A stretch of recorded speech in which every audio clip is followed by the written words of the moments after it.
बढ़ेंगे आगे। विधानसभा सत्र के चौथे दिन सदन के पटल पर कई प्रस्ताव रखे गए और इस दौरान सीएम धामी ने सदन में उत्तराखंड भू कानून को लेकर जमींदारी की नाश और साथ ही भूमि व्यवस्था संशोधन विधेयक 2025 सदन के पटल पर रखा, जिस पर विपक्ष ने चर्चा की मांग भी उठाई। वह चर्चा के बाद भू कानून को पारित कर दिया गया है। इससे पहले भू कानून पर सीएम धामी ने जानकारी देते हुए बताया कि उनकी सरकार ने ऐतिहासिक निर्णय लिए हैं और साथ ही कहा कि उत्तराखंड के संसाधनों को भू माफियाओं से बचाने के लिए लगातार कोशिश की जा रही है।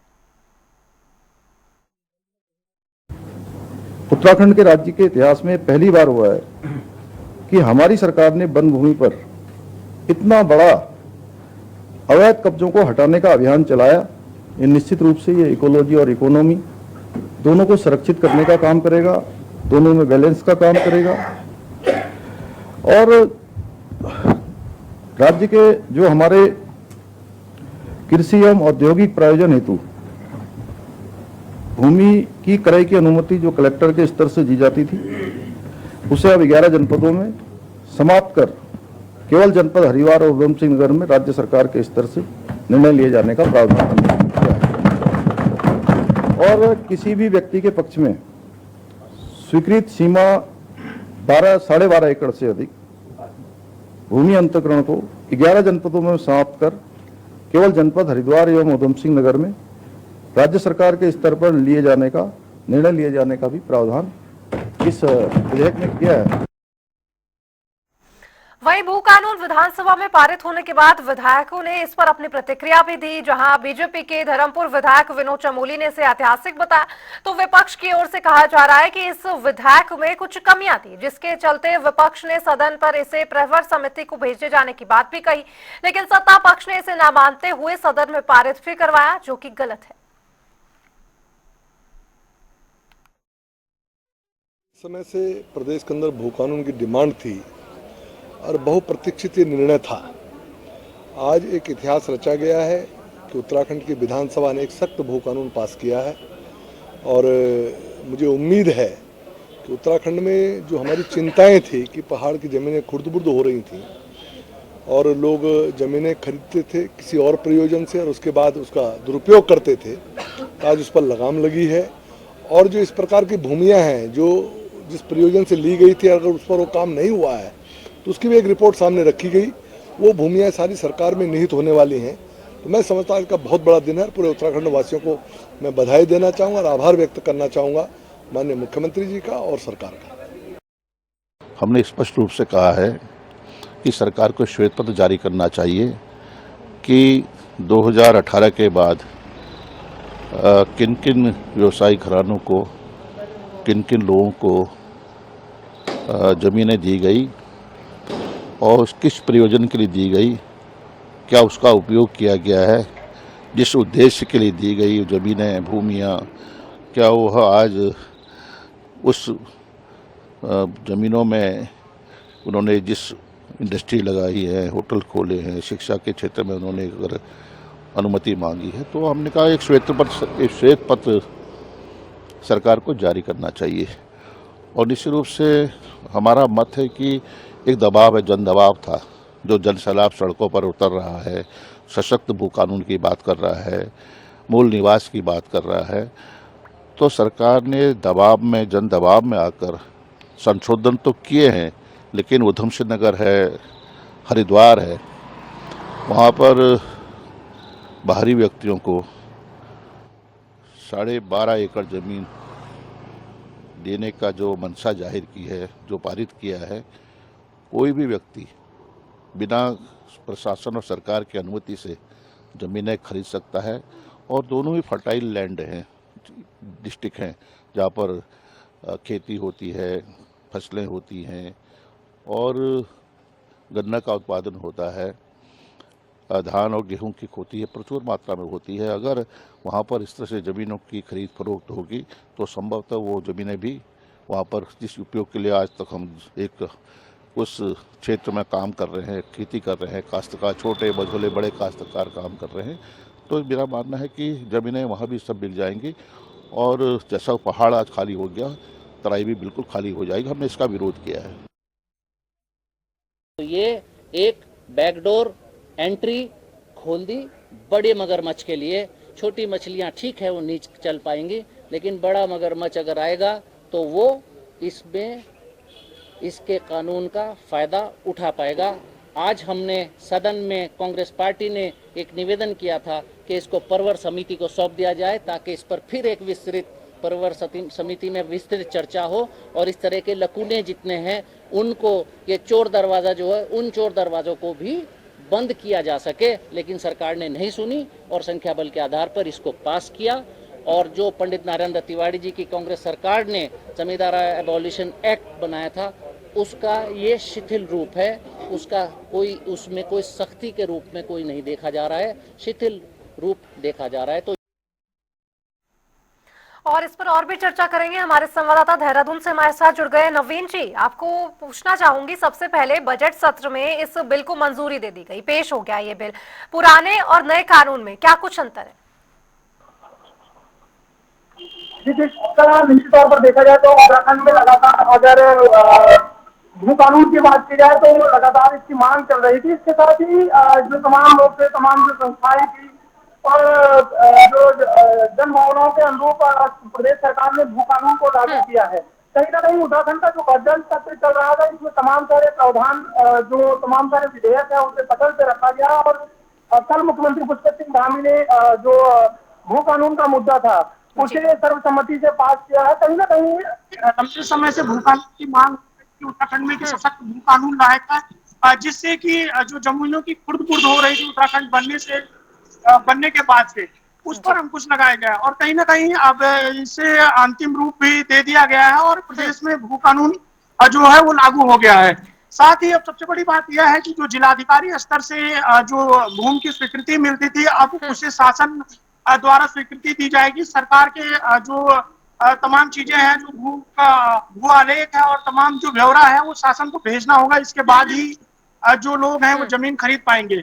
कहीं ना कहीं ये जरूर सवाल उठ रहा था कि जो बाहरी लोग हैं वहां यहाँ पर आकर किसी और माध्यम से जमीन खरीदने का काम कर रहे थे, उस पर अब अंकुश लगता हुआ भी नजर आएगा। और जो प्रदेश में जो सशक्त भू कानून की बात चल रही थी अब उसे अंतिम रूप देने का भी काम प्रदेश सरकार ने किया है। इसमें विशेषकर जो तमाम सारे प्रावधान किए गए हैं जिसमें निकाय सीमा में तय भूमि उपयोग से हटाकर जमीन इस्तेमाल करने पर भी सख्त कानून है। साथ ही अब राज्य में 12 एकड़ से अधिक जमीन खरीदने की मंजूरी नहीं दी जाएगी। साथ ही पहाड़ों पर जो चकबंदी है और उसका जो चकबंदी की प्रक्रिया है उसका भी बंदोबस्त किया जाएगा। और जो दूसरे राज्य के लोग हैं राज्य में जमीन खरीदने के लिए जो लोग आते थे अब उन्हें मुश्किलों का सामना करना पड़ेगा। उन्हें तमाम जो डॉक्यूमेंट्स हैं वो दिखाने पड़ेंगे, इसके बाद वो जमीन खरीद सकते हैं। और कहीं ना कहीं जो सभी जो डीएम है, राजस्व परिषद है और शासन के सभी जमीनों की खरीद की जो रिपोर्ट की नियमावली को भी अब शासन को देना पड़ेगा। तो कहीं ना कहीं एक बड़ी बात जरूर प्रदेश सरकार जी नवीन जी, लेकिन अगर देखा जाए जिस तरह से विपक्ष लगातार हमलावर है, विपक्ष का कहना है कि चोरों के लिए दरवाजा खोल दिया गया है, छोटे जो लोग हैं इसमें अभी भी उन्हें लाभ नहीं मिलेगा, तो कांग्रेस ने ये नहीं सोचा कि उनके टाइम पर जब ये कानून आया था उसमें ये सुधार क्यों नहीं किए गए?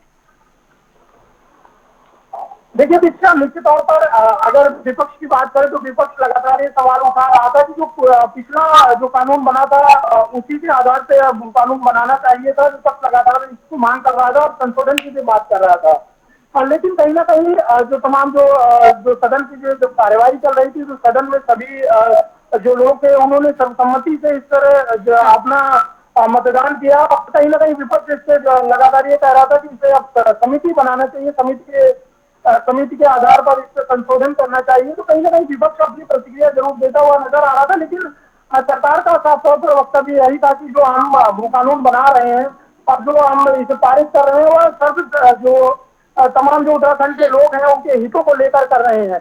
क्योंकि पिछले लंबे समय से जरूर सवाल उठता था कि जो उत्तराखंड की जमीनें हैं वो खुर्द-बुर्द की जा रही है, व्यवसाय के नाम से वो यहाँ पर प्लॉटिंग की जाती थी और इससे अन्य लोगों को बचाने का काम किया जाता था। इसको देखते हुए प्रदेश सरकार ने एक बड़ा निर्णय लिया है। उत्तराखंड के लिए ऐतिहासिक निर्णय है कि ये सशक्त भू कानून उत्तराखंड में लागू हुआ है। जी बिल्कुल नवीन जी, और जिस तरह से भारी राज्यों की जमीन से अब आधार कार्ड भी लिंक करवाए जाएंगे, पोर्टल भी बनाया जाएगा, अगर बाहर से कोई व्यक्ति राज्य में अगर सरकार के थ्रू अगर कोई जमीन भी खरीदना चाह रहा है तो रजिस्ट्रार भी वहां पर मौजूद रहेगा। जी निश्चित तौर पर दीक्षा, इसमें तमाम सारे प्रावधान किए गए हैं। इसके साथ ही जो सरकार ने एक पोर्टल बनाया है उससे अपना रजिस्ट्रेशन और अपनी पूरी जानकारी देनी होगी कि आप किस मद में जमीन को खरीद रहे हैं, क्योंकि इस जमीनों के खरीदने में कुछ तमाम चीजों में छूट दी गई है। होटल कोई अगर कोई काम कर रहा है तो उसमें छूट दी गई है। तो ऐसे तमाम सारे चीजों में छूट देने का काम किया गया है। लेकिन सबसे बड़ी बात यह है कि रजिस्ट्रेशन की जो प्रक्रिया है उसे पूरा करने के बाद ही कोई भी जो व्यक्ति है वो उत्तराखंड में जमीन खरीद सकता है। तो कहीं ना कहीं सरकार ने एक कड़ा प्रावधान जरूर किया है कि आने वाले समय में अगर जमीनों की खुर्द-बुर्द कोई करना चाहेगा तो अब नहीं हो पाएगा। और जिस तरह से हम देख रहे हैं कि उत्तराखंड को लगातार टूरिस्ट बड़ी मात्रा में यहाँ पर टूरिस्ट आते हैं, सैलानी आते हैं, होटल भी है यहाँ पर, और संस्कृति के हिसाब से पहाड़ी संस्कृति को बचाने के लिए भी भू कानून जो है वो लाया गया है यहाँ पर। जी दिशा, निश्चित तौर पर देखा जाए तो कहीं ना कहीं जो पहाड़ी, क्योंकि उत्तराखंड एक पर्वतीय क्षेत्र है, यहाँ पर मान लीजिए चाहे पर्यटन के दृष्टिकोण से देखा जाए या तीर्थाटन के दृष्टिकोण से देखा जाए तो आय का एक विशेष साधन पर्यटन और तीर्थाटन ही है। तो इसे बचाए रखने के लिए यहाँ बचाए रखने के लिए जो भू कानून है उसे बनाने का काम किया गया है। और कहीं ना कहीं इसमें ऐसा नहीं किया गया है कि कोई होटल व्यवसाय अगर कर रहा है, क्योंकि उत्तराखंड में अगर होटल व्यवसाय भी खुलता है या पर्यटन के कुछ अन्य क्षेत्रों में कोई काम खुलता है तो यहाँ के जो स्थानीय लोग हैं, स्थानीय युवा है, उन्हें भी रोजगार मिलेगा। तो कुछ चीजों में सरकार ने जरूर इसमें प्रावधान किया है, उसमें छूट देने का काम किया है। और कहीं ना कहीं एक सशक्त भू कानून लागू करने की बात प्रदेश सरकार ने की है, जिसे अब अंतिम रूप भी दे दिया गया है। और तमाम चीजें, चाहे रजिस्ट्रेशन की प्रक्रिया हो या फिर जिलाधिकारी स्तर से जो पहले लोग जमीनों को अपने नाम पे रजिस्ट्री करने के लिए अप्लाई कर देते थे, अब उसे शासन स्तर पर तमाम जानकारियां देनी होगी, इसके बाद ही वो जमीन खरीद पाएंगे। और भू कानून में अगर बात कर ले, और भी प्रावधान है, कई ऐसे प्रावधान है, अगर बाहरी राज्यों से अगर अब लोग आएंगे तो उन्हें मुश्किलों का सामना तो करना ही पड़ेगा, लेकिन एक एक इंच जमीन खरीदने पर भी पोर्टल पर जानकारी देनी होगी। यानी कि मुख्यमंत्री पुष्कर सिंह धामी की तरफ से लगातार नए सशक्त भू कानून को एक तरह से मंजूरी दे दी गई है। जी दिशा, निश्चित तौर पर अगर पोर्टल पे रजिस्ट्रेशन की बात हो या कोई भी जमीन खरीदने की बात हो तो उसके लिए प्रावधान तमाम चीजों का कर रखा है कि किस तरीके से लोग अपने रजिस्ट्रेशन को करेंगे, अपने लिंक को, जो आधार है उसे लिंक कराने का काम करेंगे। और उन्हें छोटी से छोटी जमीन या बड़ी से बड़ी जमीन खरीदने के लिए भी अपना तमाम जो ब्यौरा है उसे देने का काम करना होगा कि वो किस मद में जमीन को खरीद रहे हैं। तो कहीं ना कहीं पूरी डिटेल आपको भरनी है। इसके साथ ही जब जिलाधिकारी स्तर से पहले जमीनों को खरीदने का काम किया जाता था, जिलाधिकारी स्तर से जो स्वीकृति मिल जाती थी, अब उस स्वीकृति को शासन द्वारा लेना पड़ेगा। अब जिलाधिकारी अब जमीन की स्वीकृति नहीं दे पाएंगे और तमाम जो प्रक्रिया है उसे शासन स्तर से गुजरने के बाद ही जमीन खरीद की जो प्रक्रिया है उसे अब अंतिम रूप देने का काम हो पाएगा। तो कहीं ना कहीं सशक्त भू कानून लाने की जो दिशा में प्रदेश सरकार काम कर रही थी उसे अब अंतिम रूप दे दिया गया है। तमाम चीजें इसमें प्रावधान किए गए हैं, कई छूटें भी दी गई है। व्यवसाय अगर कोई करना चाह रहा है, रोजगार के क्षेत्र में करना चाह रहा है तो उन्हें विशेष छूट भी दी गई है। लेकिन जो जमीन लोग खरीद कर वहां पर प्लॉटिंग कर देते थे, लोगों को बचाने का काम करते थे, अब उसमें रोक लग सकेगी।